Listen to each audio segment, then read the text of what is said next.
The world is split into two kinds of people, the players and the pieces. You have sensed this your whole life. You enter a space and you feel unseen. You watch some individuals command the room without saying a word. They receive the opportunities, they receive the respect, they receive the authority, and you labor more diligently, you attempt to be more agreeable, you attempt to be capable, but you are overlooked. You are left questioning why your skill is insufficient, why your decency goes unrewarded. Here is the harsh reality that society is too courteous to voice. Power is indifferent to your intentions. It only responds to your leverage. You have been trying to engage with influential people by being a companion, but influential people do not require more companions. They require assets. They require reflections. They require protection.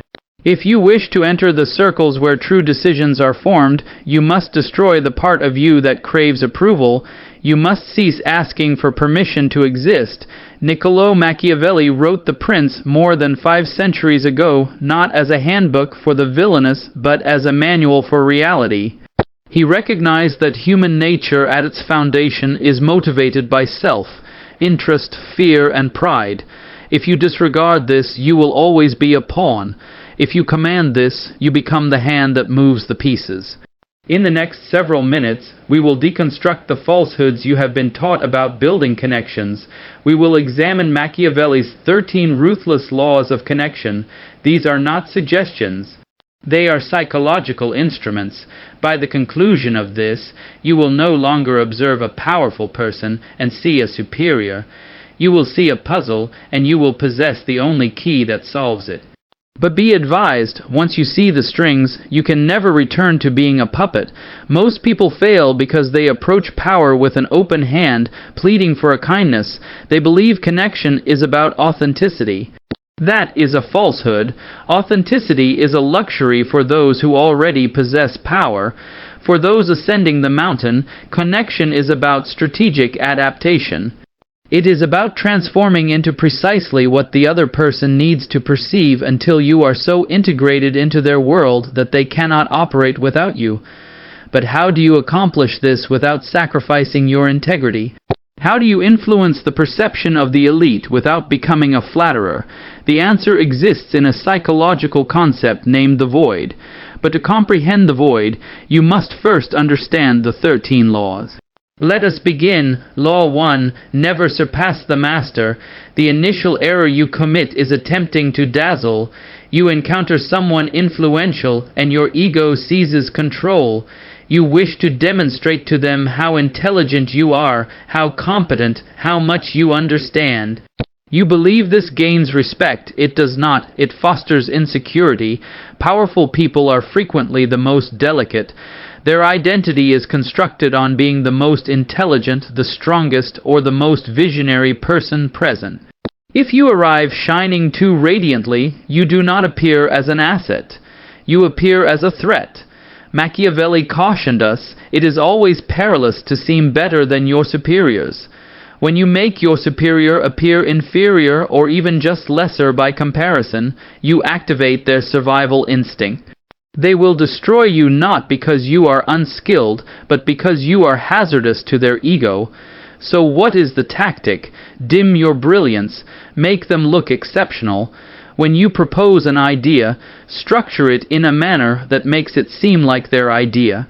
Pose questions that enable them to provide the answer. Nourish their vanity. This is not feebleness. This is camouflage. By permitting them to feel superior, you lower their guard. You become secure, and once you are secure, you are permitted inside the walls.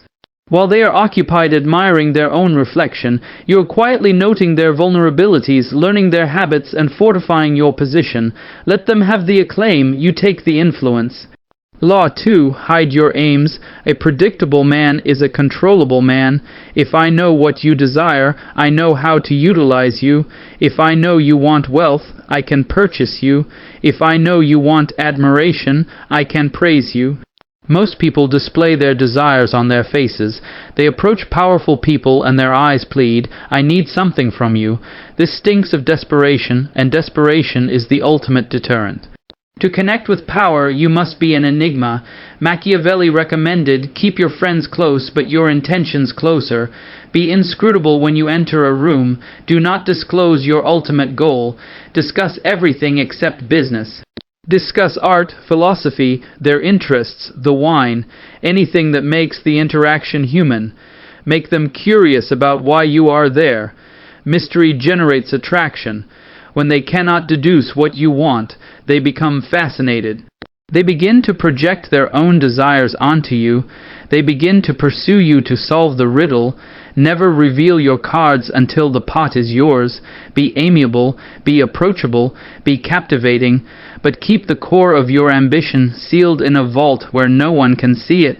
The less they understand about your motives, the more power you hold in the negotiation. Law 3, appeal to self-interest, never to compassion. This is where the agreeable individuals finish last. You require a favor. You require a mentor. You require an investment. So you go to a powerful person and you narrate your tale of woe. You speak about your hardships. You speak about how much you merit an opportunity. You appeal to their generosity, their goodness, their ethics. And they may smile, they may nod, but they will do nothing. Why? Because mercy is a weight. Powerful people are occupied. They are constantly assailed by people requesting assistance. If they aided everyone who deserved it, they would be ruined and drained. Machiavelli was very explicit. It is preferable to be feared than loved if you cannot be both. But in the context of connection, it translates to this: it is preferable to be needed than liked. Do not request favors, propose transactions, but disguise the transaction as an alliance. Discover what they need. Do they have a competitor they wish to defeat? Do they have a problem they cannot resolve? Do they have a vanity endeavor that is failing? Position yourself as the solution to their distress. When you speak to them, do not discuss your needs, discuss their interests. I observe you are struggling with X. I possess a method to repair it that will conserve your time. Now you are not a supplicant. You are a partner. Self-interest is the only language that is universally comprehended. Speak it fluently and doors will unlock. Law 4, the art of strategic absence. We exist in a world of excessive availability. You reply to texts immediately. You agree to every meeting. You are always present. You believe this demonstrates commitment. It actually signals low worth. Economic law applies to human conduct. Scarcity generates value. If you are always accessible, you are ordinary. Ordinary things are inexpensive. Powerful people esteem time because it is the only resource they cannot purchase more of. If you give your time away freely, you are telling them it is worthless. Machiavelli knew that a prince who is observed too often becomes commonplace. You must learn to withdraw. Be cordial when you are present. Be completely engaged. Make them feel like the sole person in the world. And then vanish. Do not answer the phone on the first ring. Do not be available for coffee next Tuesday. Have a life, have a purpose. Have a schedule that does not orbit around them. This accomplishes two things.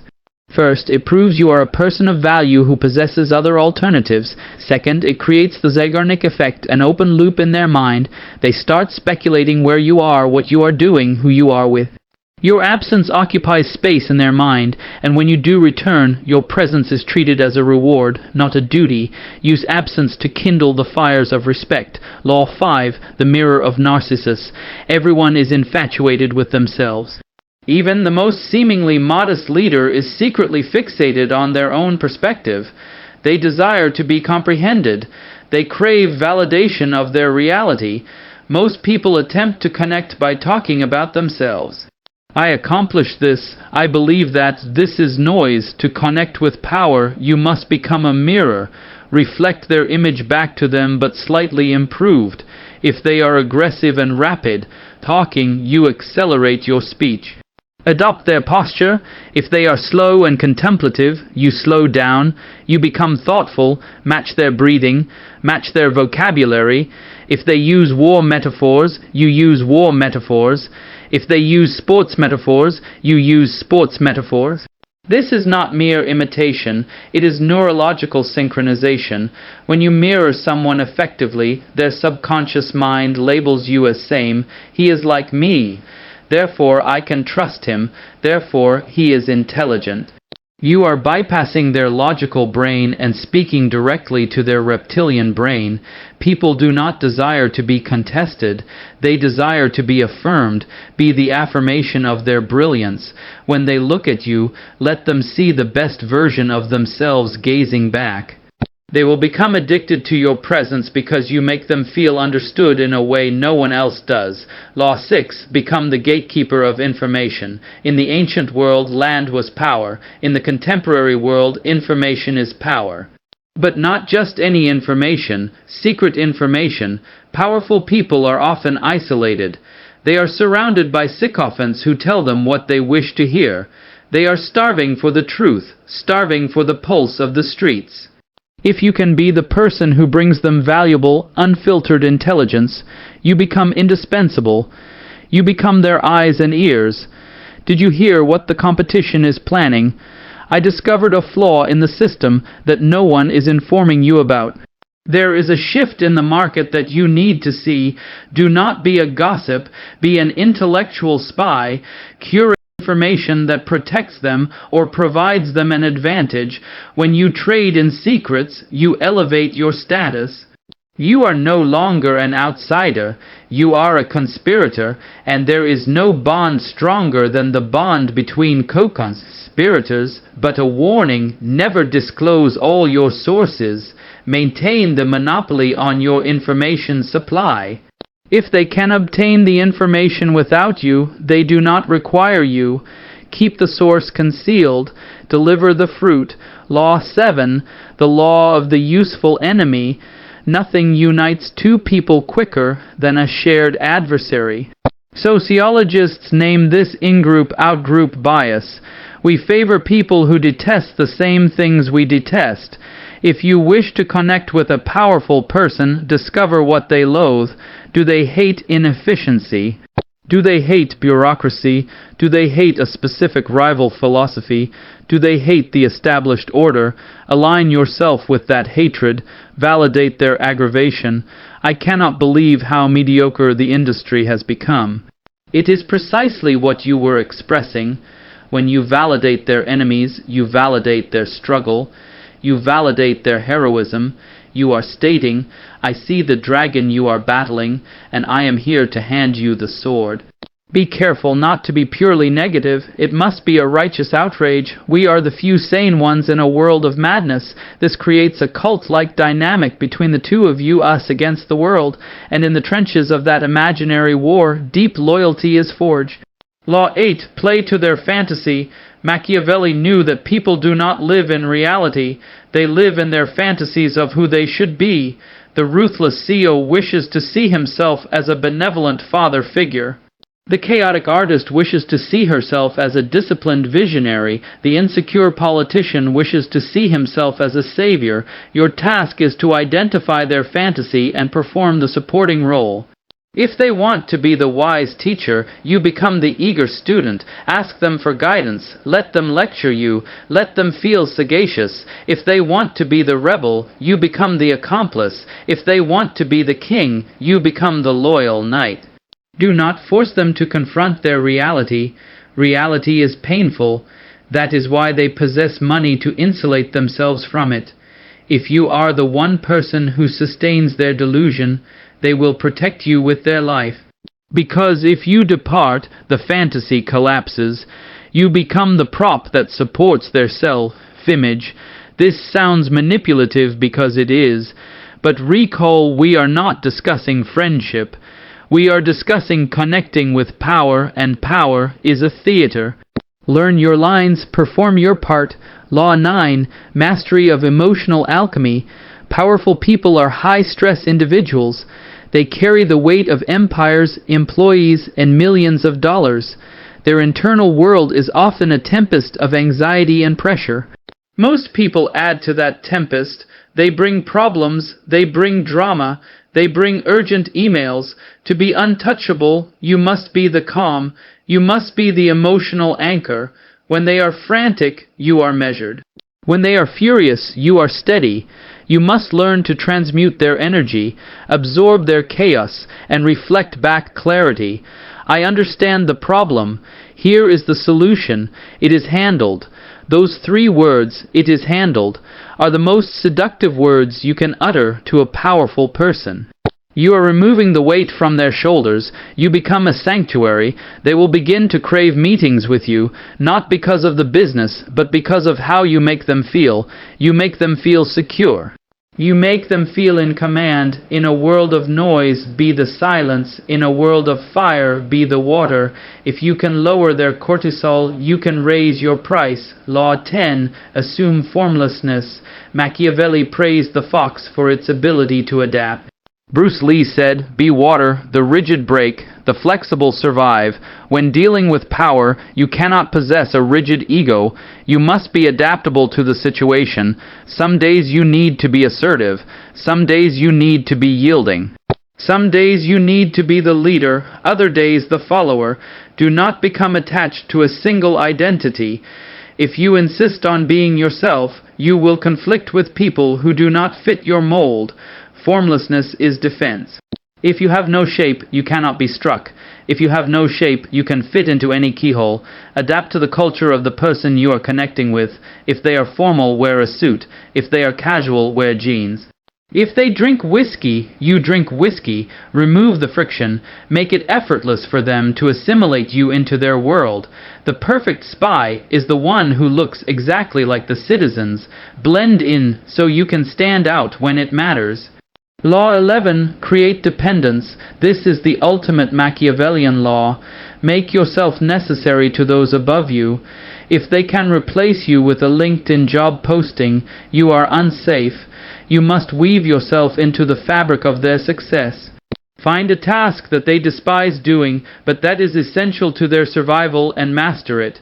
Take ownership of a client relationship that they cannot afford to lose. Hold the keys to a system that only you comprehend. Become the bridge between them and something they want. If you are the bridge, they cannot destroy you. Do not teach them how to perform what you do. Keep the skill obscure. The more they rely on you for their peace of mind, the more power you possess. Independence is a myth in networking. The objective is mutual entanglement. You want them to wake at 3 in the morning and think, "My God, what would I do if your name departed?" Once you achieve that thought in their mind, you have won. You can request the raise. You can request the partnership because you are no longer an employee. You are an organ, and you do not cut out your own heart. Law 12. Control the options. The most powerful person in the room is not the one shouting orders. It is the one who wrote the menu. When you present choices to a powerful person, do not give them infinite options. That causes decision fatigue. Curate the options. We can do A which risks X, or we can do B which gains Y. Frame the choices so that the option you want them to select is the only logical one. This is the illusion of control. You let them make the decision so they feel like the king, but you constructed the road they are walking on. Machiavelli advised, a wise prince should rely on what is in his own control, not on what is in the control of others. By controlling the framework of the conversation, you control the outcome. Never ask open-ended questions like, "What do you wish to do?" That is indolent. State, "Here are the 3 paths I recommend. Path 2 is the strongest. What is your command?" You are performing the thinking. They are performing the authorizing. You are the architect. They are the signatory. Law 13, radical autonomy, and here we arrive at the final most important law, the paradox that makes all other laws function. To connect with powerful people, you must not require them. If your soul depends on their approval, they will detect it. They will detect the hunger, and they will treat you like an admirer. True power recognizes true power. You must cultivate a sense of radical autonomy. You must possess your own kingdom, even if it is small. You must possess your own code, your own vision. You must be willing to walk away from the deal. The person who is willing to walk away holds all the leverage. When you sit across from a billionaire, you must know deep in your marrow that you will be fine without them. You are not there to take, you are there to trade. This energy shift changes everything. Your voice drops an octave. Your eye contact holds a second longer. You cease fidgeting, you become solid, and that solidity is magnetic.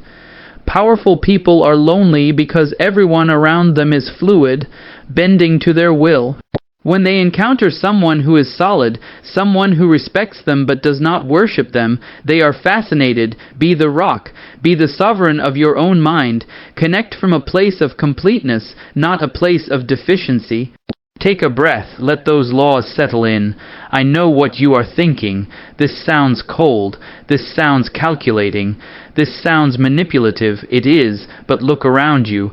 Look at the world you inhabit. Look at the structures of your company, your government, your society. Do you believe they were built on embraces and transparency? Or were they built on strategy, leverage, and understanding human nature? You possess a choice. You can remain innocent. You can cling to the idea that the world should be fair. You can remain in the passenger seat complaining about the driver, or you can seize the wheel. Machiavelli was not evil, he was honest. He gazed into the abyss of human behavior and did not blink. He saw that we are driven by fears, by ego, by the need for security. To employ these laws is not to mistreat people. It is to understand them better than they understand themselves. It is to speak to their shadows, not just their masks. When you apply these laws, the dynamic shifts instantly.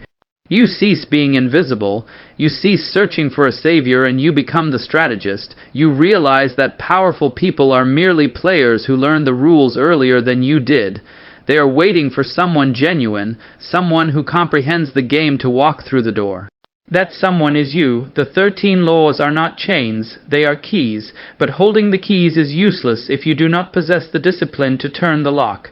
This level of psychological mastery is not a destination. It is a daily practice. The world is designed to return you to sleep, to make you compliant, to make you a pawn. If you refuse to return to the herd, if you are prepared to sharpen your mind until it cuts through the noise, then make the choice right now. Do not merely watch and agree. Click the subscribe button not to support the channel, but to make a contract with yourself to signal that you are finished being a spectator.